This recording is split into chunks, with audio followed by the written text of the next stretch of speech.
শ্রীমদ্ ভগবদ গীতা গীতা উপদেশ গীতা অষ্টাদশ অধ্যায় মোক্ষযোগ শ্লোক সংখ্যা 69তম ও 70তম। শ্রীকৃষ্ণ বলেন যে তিনি বিশ্বাস করেন ভগবদ গীতার জ্ঞান প্রচার করার মাধ্যমে মানুষের সর্বৈব মঙ্গল সাধন হয়ে থাকে। না চ তস্মাৎ মনুষ্যেষু কশ্চিন্মে প্রিয়কৃতম ভবিতা ন চ মে তস্মাদন্নঃ প্রিয়তরো ভুবি। এই পৃথিবীতে মানুষদের মধ্যে তার থেকে অধিক প্রিয়কারী আর কেউ নেই এবং তার থেকে অন্য কেউ আমার প্রিয়তর হবে না। আমরা অন্যদেরকে যতগুলো উপহার দিয়ে থাকি তার মধ্যে আধ্যাত্মিক জ্ঞান দান সবচেয়ে অমূল্য উপহার। রাজা জনক তার গুরুকে জিজ্ঞাসা করলেন, আপনি আমাকে যে অলৌকিক জ্ঞান দিয়েছেন তা এতই অমূল্য যে আমি আপনার কাছে ঋণী হয়ে গেছি। এর বিনিময়ে আমি আপনাকে কী দিতে পারি?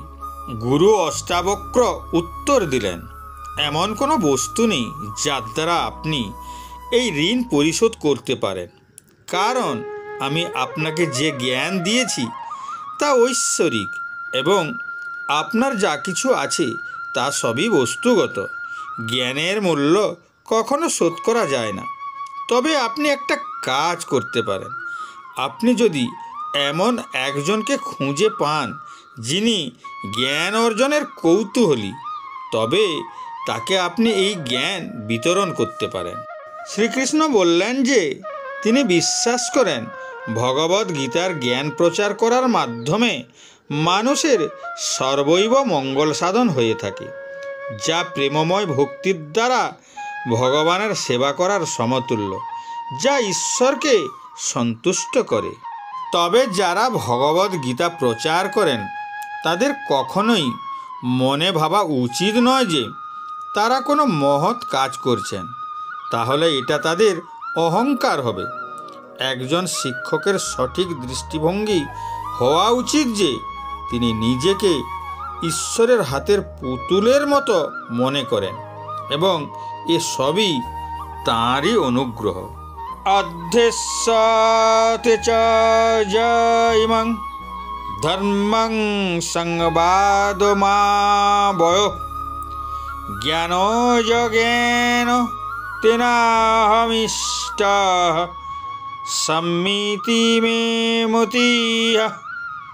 আর যিনি আমাদের উভয়ের এই পবিত্র কথোপকথন অধ্যয়ন করবেন তাঁর সেই জ্ঞানযজ্ঞের দ্বারা আমি পূজিত হব, এই আমার অভিমত।